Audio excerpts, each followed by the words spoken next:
Broadcasting from the business capital of the world, this is the Podcast Business News Network. And welcome back, everyone. Who are you? That's my question for you today. Who are you? Who am I? Do you know who you are? And it sounds like a basic fundamental question, but once you start doing a little bit of work, if you will, kind of dissecting what makes you tick, who you really are, what you stand for, what's important to you, what your purpose is, you look at things a little bit differently. So we're going to talk about that today, finding you. And this is just a piece of what she does to help people find who they are and so much more as a psychotherapist. And she works with everybody from children, teens to adults, couples, and more. Susie Engel is back on the program with us. How are you doing today? I'm great, Steve. How are you? I get downloads of music, and I heard the song "Who Are You" by The Who, which came out in like 1978-ish. I'm singing it now in my head. Who are you? Who are you? Who are you? I wonder. I mean, if you task somebody with writing down who they are, I bet you many would be challenged to really explain who they are, what they stand for. And I struggle with knowing whether you really know yourself. How do you know? Lots of questions today for you. Yeah, this is a huge subject.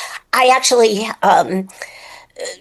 read a lot of one scholar named Alan Shore who writes about this. He's an interdisciplinary researcher and expert in the psychology field. And he's just such a fantastic person and can put to words a lot of what you're asking today. But let's just talk about this because we could do a weekly podcast on this for 5 years. This is the Who Are You podcast. Yeah. Who are you? Who are you? I really want to know.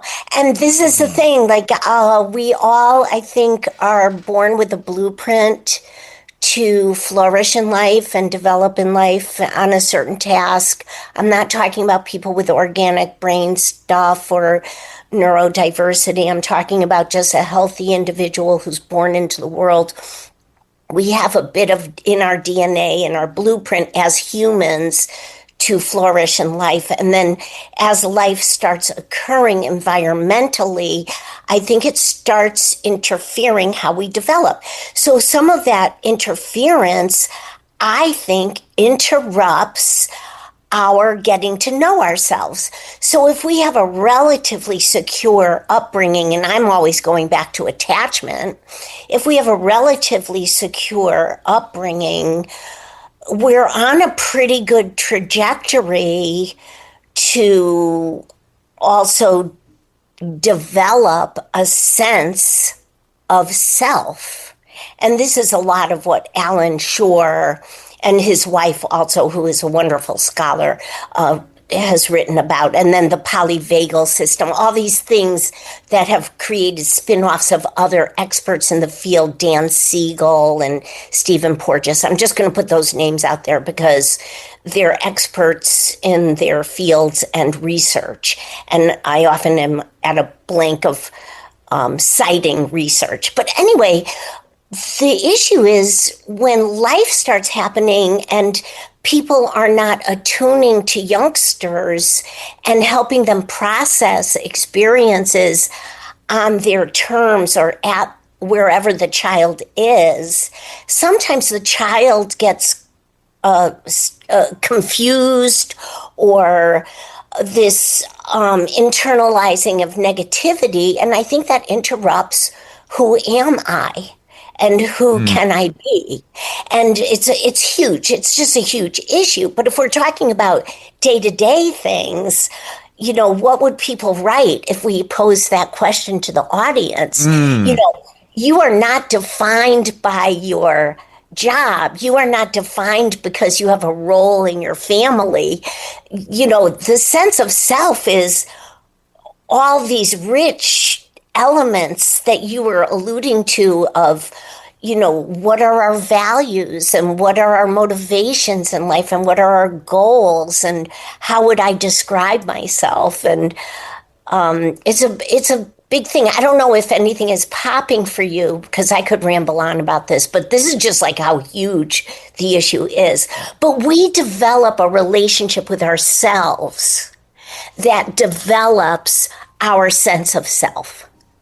So, would you say that when we're born, we are born with this right here? This is the blueprint. I'm holding it like the old-fashioned, like scroll it open, you're going to build something. There's a blueprint. There's your GPS for who you are and how to attain that, the direction you're supposed to be going in. Call it your life's purpose, whatever it is. It's right here. You were born with it. Now life begins, and you even call that blueprint GPS, and we go in a different direction for whatever reason, just experiences in life. Then comes the limiting beliefs. Now we've gone in a different direction. Now we're turning over here, we're turning here, but we lost track of the straight line that we were supposed to go in to live the best, most fruitful life for us and others. Does that make sense? Yeah, it makes a lot of sense. I would say this. I would say we're born with the capability to flourish in life. And it's not just that one scroll of a blueprint. It's also how are our parents or attachment figures or support network attuned to us? How are they good enough? I think there's like a famous author that said, great is a feast. We don't need a feast. We need good enough, But I will say that it's not just the fact that it's in our DNA to flourish. It's also in our environmental influences in terms of how we're raised and how comfortable our parents are with plugging into us as individuals, not what they want us to be. Well, are you saying supporting what our passions are, which was also contained on that blueprint? That's the way, it was there. We as kids express certain things and then they support that because that's what our affinities are. But it goes back to the original plan, if you will. Yeah. I mean, for me, the original plan is have joy in life and flourish. Well, if that gets lost along the way, if that gets lost, then we're not going to be motivated and our parents are going to be frustrated with us. But then if we are 3 years old, 6 years old, and a little boy likes art and dance and not baseball and football, this is very gender. I got you. Oriented. If parents freak out about that and get stressed and want them to be, because the child is a boy, maybe he's going to be a great athlete someday. It just doesn't work that way. Yeah. Well, then the parents just stole the joy. I mean, that's, that. But yes, there should be joy. There should be happiness. But I'm thinking that that comes from when you're being your authentic self. Who you are. Yes. And that little boy you refer to, who is he? He likes to dance and he likes to, be creative in that regard. So that's going to give him joy. Maybe he's wired that way, but definitely all hypothetical here. And that's also in DNA too. If you think of ancestry. That's where I'm going with that. Yeah. But then you have dad that's like, oh, that's all great, but hey, come to the baseball game with me. This is going to be great. Yeah. Or a football game. And he's not really into it, but dad's trying to make him a sports fan, but he's not really into it. And how many times have people gone to like Little League games and there's the stressed out parents who are going ballistic and then the kids are embarrassed by their parents. But what's really interesting, and you just gave me the epiphany here. I was never into sports. I was also the chubby kid. And that but that has nothing really to do with it. I just wasn't into it. I wasn't exposed to it, and it's just not my thing. Take away my man card, joking. But then I look at my son, and he's not into sports. And I don't know if that's his DNA, because I'm not into it, or I didn't encourage him. But I will say, and this is where this is coming from. This is where this is coming from. You talked about Little League. So when he was little, put him in Little League. Give that a try. And I don't want to speak for him, but he really wasn't really into it. He wasn't really that good. It just, he didn't have the passion for it. I just think that that's the way he is wired. And that's the way I was. Maybe it is a DNA thing. I don't know. I don't think my father was into sports either. And this is the issue, though. You don't have to be good at something to really enjoy it. I think there's a real rub about stuff like that, too, where people just think, well, I'm not good at golf. So then they get more and more stressed, or I'm not good at, and they get more. You don't have to be good at something to enjoy it. And that takes a lot of character. Right? I'm glad you brought this up. We're talking about sense of self. Yes. That takes a lot of courage. And courage, character. I can be who I am when you're talking about the authentic self. I agree with you wholeheartedly. And it's not about being good at something or not good at something. It's about what you get gratification at, what you're enjoying, or what you are also motivated to improve upon. That's a sense of self. Yeah. That's just a little aspect of it. That's not the whole sense of self. Right. Totally. Right. Yeah. And it blows me away when people say, I'm not creative. I'm not an artist. I can't draw. Stop it. Everybody can. Everyone is creative in all different ways. You throw somebody a couple of art supplies or whatever. There's a good, and give them a broad range, from a tin can to a string to Elmer's glue to markers, whatever. They will come up with something that is more creative than I can do, and you in their own way. And, throw me a marker. I'll draw you cartoons. I'm going to be better than you, probably, because this was a passion of mine. But if it came to another aspect of creation, I'm probably not that. I can't. Everybody's got creativity in them, I feel. And you said something. I'm just trying to retrieve it because my brain is firing a lot right now. But it's also if somebody, this also relates to the topic of who am I? What is my sense of self? If I have a negative narrative going on about myself, that I'm not creative, I'm not artistic, I'm not, whatever that not is, which is a negative belief system. I mean, I understand the reality is I would never be a medical doctor because I don't have the capacity to, I just don't think I have the brain power. I think I'm a very intelligent individual, but I can say I am not cut out to get through med school because I don't understand chemistry. If my son taught me chemistry, he's very logical about science, I would have had a different thing going on for myself. But I had teachers who just taught at me and I never absorbed what they were saying. And that becomes my narrative, right? Well, okay, let's look at this now. Boy, we're hyper analyzing everything here.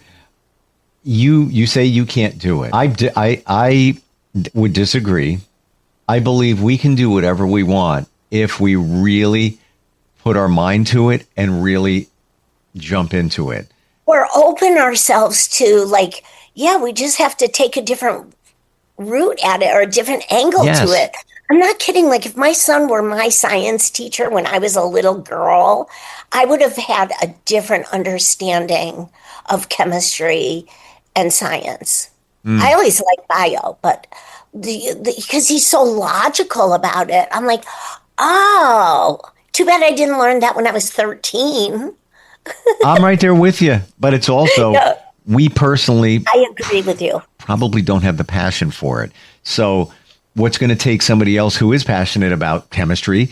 They're going to learn it quick. It's going to take us longer. I don't want to say that. I can't. Dancing, I look at people who salsa and ballroom dance. I'm not coordinated. I can't remember moves. I can't. I shouldn't say I can't. I don't have the passion for it. Can I learn it? Yes, it's going to take me 5 times longer than somebody else. I could figure it out, but I don't find country line dancing. I'll go somewhere and people are doing their thing, spinning around. I was like, good for them. I'm glad they're enjoying it. Just not my thing. Can I learn it? Yes, but it's just not. And personally, everybody looks robotic as they're following somebody. That doesn't look fun for me. Right. But could we learn it? Yes, we could. If we, I think if it was in your blueprint. I beat it to a different drum. So do you. I think so too. Right? I think so too. I just think that it's very important for people who feel maybe stuck in life or trapped or lost in life. And we hear these things a lot, just in general conversation with people who we talk with, maybe not even necessarily my clientele, but I think just general people we socialize with. I think that that's the core of not knowing myself, not having had the chance to develop and give the attention needed to develop a relationship with myself before I go out and understand relationships with others, whether I'm 4 years old or 44 years old. Well, it goes back to the classic, you need to love yourself before you can love others. Yep. Let's say, Susie, that somebody has done some work on themselves, realized some things, maybe what they do now as an adult based on their childhood, they got a little insight, this is how this all works here, the subconscious and all of that. Mm-hmm. And they're on a path to growth within themselves, getting to know themselves, right? How do you know you truly know yourself? Like, how do you know if you are your true, authentic self? I've arrived. I figured it out. This is who I am. How do you know?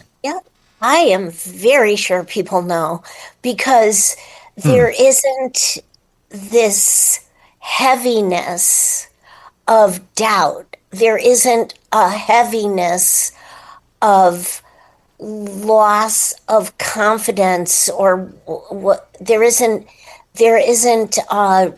constant. I would say, I was thinking of this earlier in our conversation, but didn't have a chance to formulate my thought about it. But that underlying script of self-criticism. And I'm not saying that there's an abandonment of continued growth. I don't think that ever stops. Continuing to grow and continuing to know ourselves and and continuing to learn new things, or set out to meet our goals, or whatever these things are in life.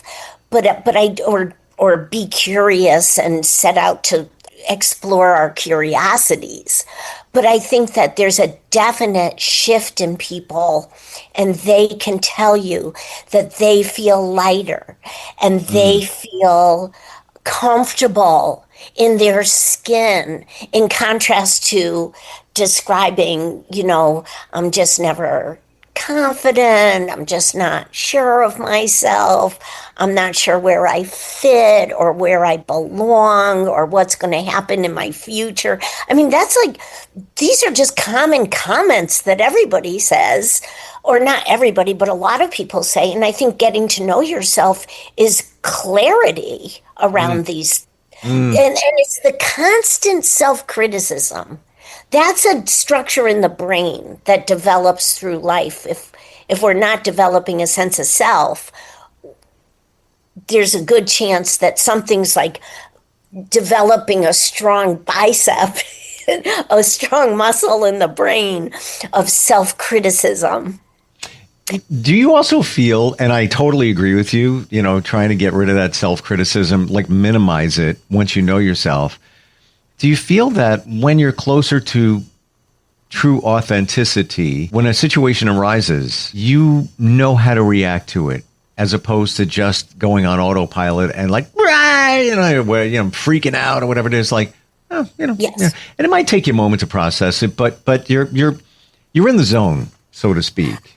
I think that that's a beautiful place to go in our conversation, because what you're saying is you know how to react to it. But I would say use the word respond, because when we get to know each other, when we get to know ourselves, we're like saying, wait a minute, 3 months ago, I would have blown up about this, or I would have freaked out about this, or I would have had this reaction that didn't fit the situation at all, an emotional reaction. And here I am handling things, responding to things, and in an age-appropriate way. So when we know a 7-year-old who is comfortable with herself or himself and knows himself and is on this trajectory, this kid has impulse control because reactivity comes from the alarm system. Impulsivity comes from the alarm system. And when we get to know each other, ourselves, I keep on saying each other like I'm multi-personality, which is probably true, but those are defenses and structures. Those are your parts. You don't have multiple personalities. We all have multiple parts, if you will. Parts, Parts, right. And they're defenses. They're defenses.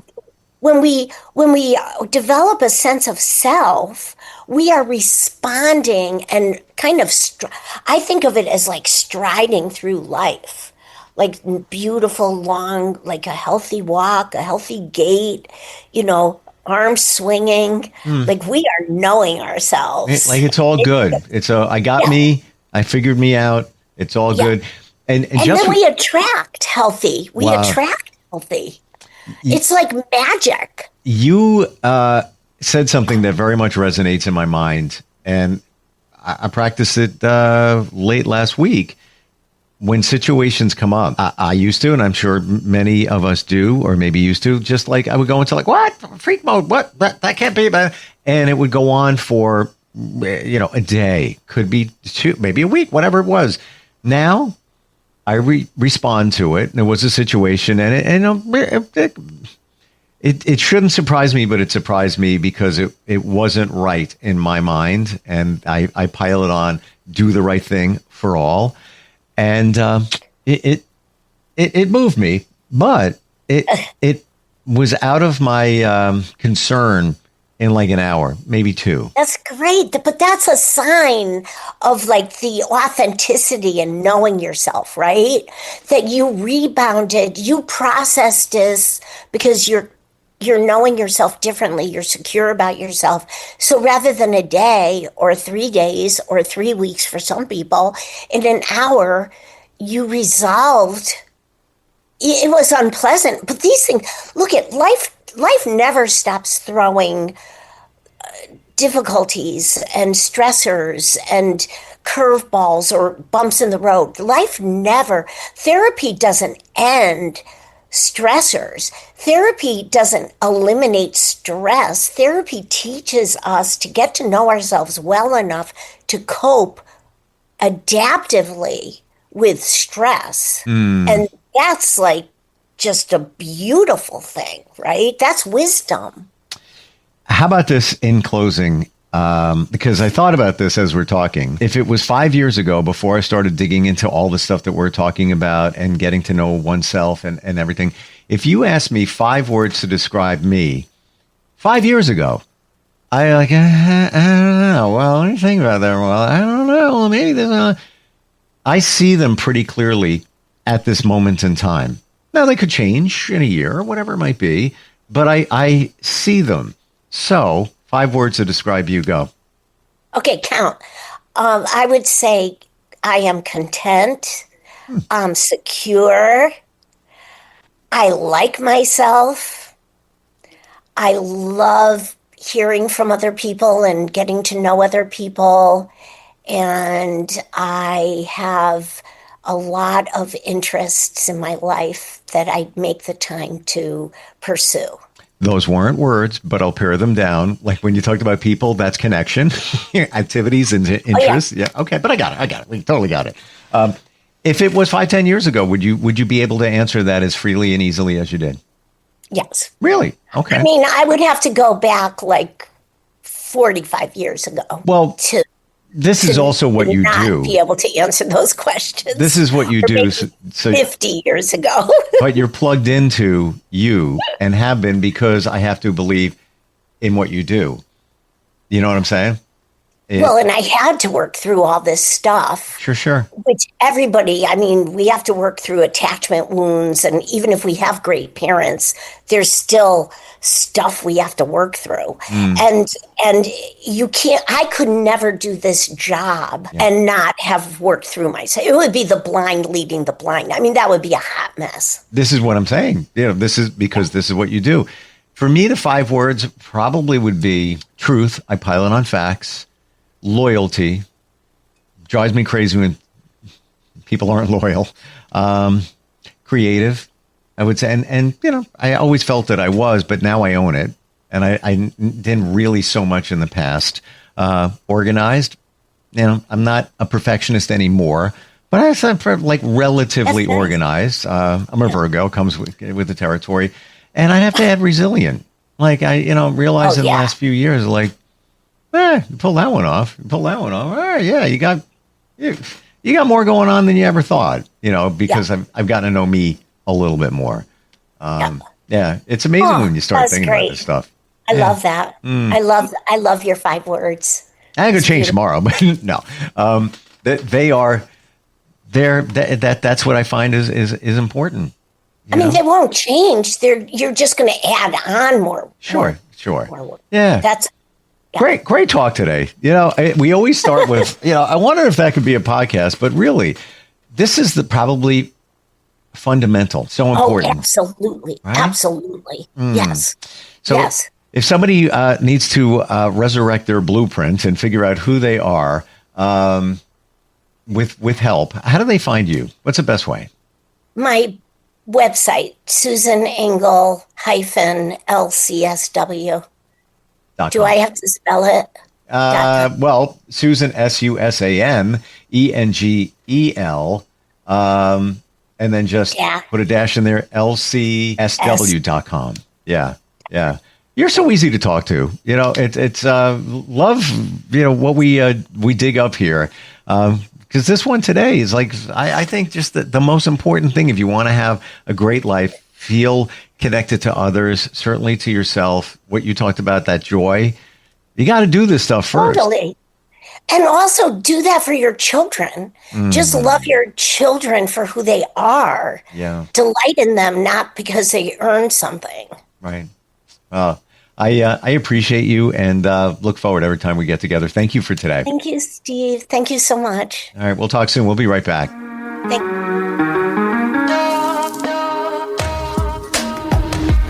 Broadcasting from the business capital of the world, this is the Podcast Business News Network. Hi, this is Terry Crews, actor, former football player, game show host, father of 5, and all-around big dude. I'm also an expert on drama. I know all kinds of drama. There's the good kind that comes with having a house full of kids. There's the bad kind like season-ending injuries. There's the necessary kind like having an agent in Hollywood. And there's silly drama like the drama around my percolating pectorals. And then there's the drama you can skip. Skip the drama that comes with not having your high school diploma or equivalency. Find free adult education classes near you and finish your high school diploma. Visit finishyourdiploma.org. Or text diploma to 97779. Message and data rates may apply. Reply stop to opt out. That's diploma to 97779. And leave the drama to actors like me. Brought to you by the Dollar General Literacy Foundation and the Ad Council.